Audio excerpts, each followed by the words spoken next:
My conditioning trainer, Christian, he said to me before the Klitschko fight, he said, "What will you do after you win?" I said, "Probably be depressed for a long time." He said, "What?" I said, "Truthfully, I was almost expecting it, and I didn't think I'd ever box again." Even the day after the Klitschko fight, Sky Sports interviewed me, the UK broadcaster who put it on, and he said, "What's next for Tyson Fury?" I said, "I'll probably never box again." I knew. I said to me dad and my brothers before the fight, a week before the fight, I said, "Win, lose or draw," I said, "This is probably going to be my last fight." Because I knew the fire was going. I didn't have that hunger anymore. I had the hunger to beat Wladimir Klitschko, but not to carry on and continue. And I said I didn't want it to be about money or financial gain. I wanted to be the best of my time, beat the best man, and that's what I did. And I was a man of my word, and I didn't box again. Until 2.5 years later, I decided to make a comeback, because I was sitting here, 400 pounds, a drug addict, an alcoholic. By the way, I'd never took a drug in my life until I got to 27. But, you know, I look back on it now, and I think, would I change that? I wouldn't. And not many people will think, well, this man's crazy for saying that on a radio show, but I wouldn't change a thing, because I know it was supposed to happen, and I needed to be tested to see what type of character it was. Well, I'll tell you what happened. Like I said, I was waking up and I didn't want to be alive. I was making everybody's life a misery. Everybody who was close to me was pushing away. Nobody could talk to me, talk any sense into me at all. And I'd go very, very, very low at times, very low. And I'd start thinking all these crazy thoughts, and this, that and the other. And I was in my car, I bought a brand new Ferrari convertible in the summer of 2016. And I was in it, and I was on the highway. And there's a strip of the highway where I am, and at the bottom of about a 5-mile strip, there's a massive bridge that crosses the motorway. And I knew that, and I got the car up to 190 miles an hour. I was heading towards that bridge, and I didn't care what no one was thinking. I didn't care about hurting my family, my career, people friends, anybody. I didn't care. I didn't care about nothing. I just wanted to die so bad. I give up on life. And just as I was heading towards that bridge at 190 in this Ferrari, it had crushed like a Coke can, by the way, if I'd hit it. I heard a voice say, "No, don't do this, Tyson. Think about your kids. Think about your family and your little boys and girls growing up with no father. And everyone's saying your dad was a weak man. He left us. He took the easy way out because he couldn't do anything about it." And before I turned into the bridge, I pulled on the motor and I was shaking. I could feel myself shaking, and I pulled over and I was all nervous and didn't know what to do. I was frightened and I was so afraid. And I thought, that day, I'll never, ever, ever try or think about taking my own life ever again. And I didn't. I went and got help from the leading psychiatrist, doctor in the UK. And my dad went up with me, and she said to me, Dad, she said, "Can I have a word alone with you, John?" He said, "Yeah." My dad told me what she said when he came out.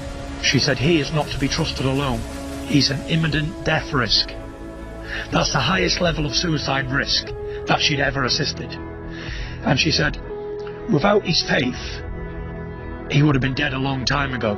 But she said, faith alone ain't going to hold him, because that's going to break. And once that goes, he's done. So that put my dad's life terror as well, because he was checking up on me all the time. He wanted to be with me 24/7. He was even sleeping in my house with me. A married man with 4 kids. I was in a right state. I just didn't want to live anymore, and I had everything that a man could want. There wasn't nothing that I didn't have, but it meant nothing. Nothing meant anything. I felt worthless, and the longer it went on, the more it hurt inside, and the more I was hurting everybody. Everybody gave up on me. My full family thought I was definitely going to die and I was going to kill myself. And after that, I was thinking to myself, you know what, I need to get better. I need to do something. But every time I tried to go to the gym, I had another voice saying, "Nah, this ain't for us anymore. I'm not going to do this." I didn't want to do it. I'd run 200 yards and pull up. I wouldn't even get a mile. I think, oh, can't be bothered. I don't want to do this. Boxing is not for me. I hated boxing at one stage. In 2016, early 17, I wouldn't have done a boxing fight for this room full of diamonds. No way. I hated boxing. I wouldn't watch it on the TV. I wouldn't read about it. I hated boxing. I'd done it my whole life and I didn't want no part of it anymore. I was out drinking. I didn't care, give up. Taking drugs, like I said. And it come to a point where I was doing that for 18 months of my life. And I was out 2017 Halloween. I was a 400 pounds dressed up as a skeleton. And I go to this fancy dress party and I'm looking around and I'm thinking, these are all young kids compared to me. I'm 30 and I feel like I was the oldest guy in there, like 29. I was like, what am I doing here? Is this what you want for your life? And I thought to myself, this is not me. And no matter how many people told me before this, where I was going wrong, what I was doing, you need to act your life. You can only change your life if you want to change it. And I left and everyone said, are you going home early? I said, yeah. I left at 9 o'clock, I went home. And I got back home, I didn't say anything to the wife, I went straight upstairs into a dark room. And I took the stupid skeleton suit off. And I was sat there. And I got on my knees and I was praying and begging God to help me. And at this point, I've never begged or cried to God to help me before. I prayed a lot, all my life. But I'd never been in this physical state before. I could feel tears running down my face. My chest was wet with tears. Because I knew I couldn't do it on my own. It wasn't possible for me. Because I tried and tried and tried. And ended up back in the pub, back drinking. I almost accepted that was going to be my fate, an alcoholic. So I was on my knees in this bedroom. After praying for about 10 minutes, I got up. And I felt the weight of the world was lifted off my shoulders. And for the first time in years, I knew I was going to make a comeback. And I called my wife, I said, Paris. She said, what? She thought I was drunk coming home from the pub. I said, Monday morning, I start to regain mission to try and get the heavyweight championship of the world back. She said, yeah. Because before this, every time I'd have a beer, I'd come back and I'm going to be the heavyweight champion of the world again, because it was the alcohol talking. So I was like the man who called wolf 1,000 times on this stupid career that I was living on the past, thinking about the years before, glory days.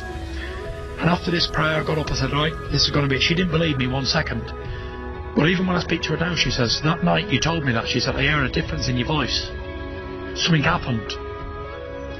Next day I phoned up Ben Davison. And I said, I don't want to go back down the old route with the same trainer, same promoter, same anything. I said, everything's got to change. I said, it's going to be a new Tyson Fury.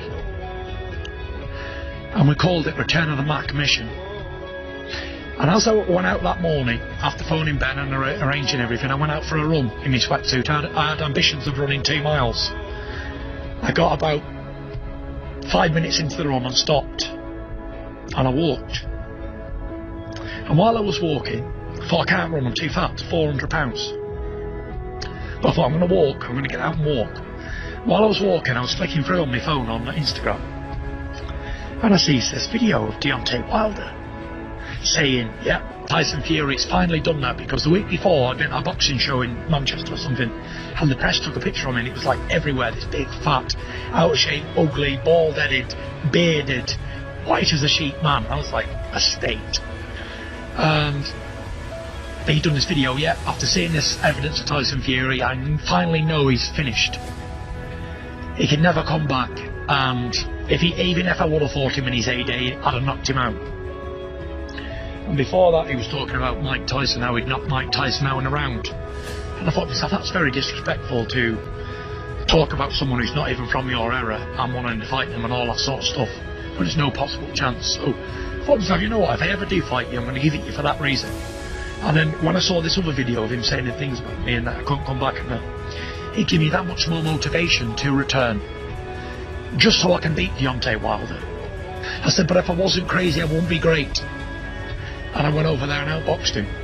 And nobody, apart from my brother or my father, thought I could do it. You know, even people who were close to me in camp, they were very unsure of what was going to happen.